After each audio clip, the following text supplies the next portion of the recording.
କିଏ ଆପେକ୍ଷିକ ତତ୍ତ୍ୱକୁ ବିକଶିତ କରିଥିଲେ?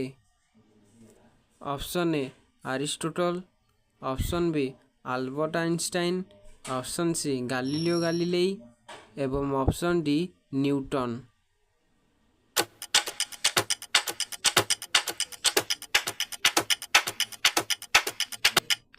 ସଠିକ୍ ଉତ୍ତରଟି ହେଉଛି option B Albert Einstein. Albert Einstein ଆପେକ୍ଷିକ ତତ୍ତ୍ୱକୁ ବିକଶିତ କରିଥିଲେ। କିଏ ଟୁ କିଲ୍ ଏ ମକିଂବାର୍ଡ ପୁସ୍ତକ ଲେଖିଛନ୍ତି?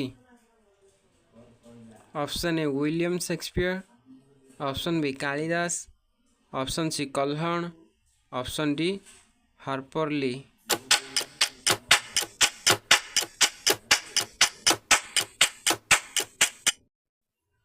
ସଠିକ୍ ଉତ୍ତରଟି ହେଉଛି option D Harper Lee. Harper Lee to kill a mockingbird ପୁସ୍ତକ ଲେଖିଛନ୍ତି।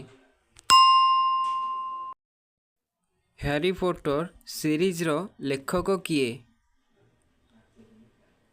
Option A J K. Rowling, option B Charles Dicken, option C George Orwell ଏବଂ ଅପସନ୍ ଡି ଜନ୍ ମିଲ୍ଟନ।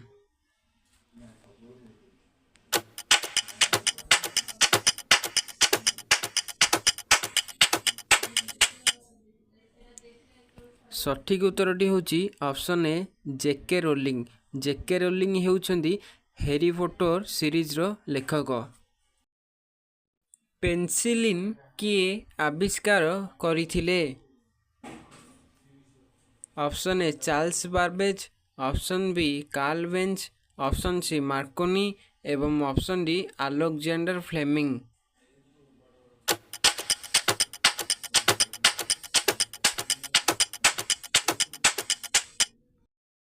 ସଠିକ୍ ଉତ୍ତରଟି ହେଉଛି ଅପସନ୍ ଡି ଆଲେକ୍ଜାଣ୍ଡାର ଫ୍ଲେମିଂ।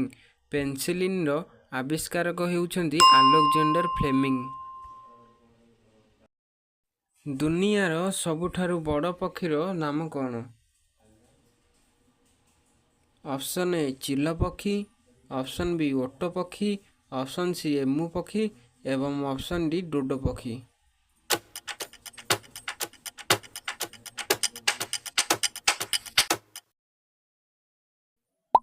ସଠିକ୍ ଉତ୍ତରଟି ହେଉଛି ଅପସନ୍ ବି ଓଟ ପକ୍ଷୀ। ଓଟ ପକ୍ଷୀ ହେଉଛି ଦୁନିଆର ସବୁଠାରୁ ବଡ଼ ପକ୍ଷୀ।